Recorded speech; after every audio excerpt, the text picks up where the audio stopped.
Welcome to the channel.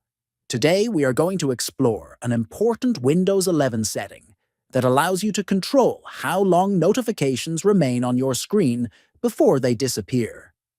This feature is very useful for managing distractions. First, start by right-clicking on the Start icon located at the bottom. From the menu that appears, click on Settings. Once the Settings window is open, look for Accessibility in the left-hand sidebar and click on it.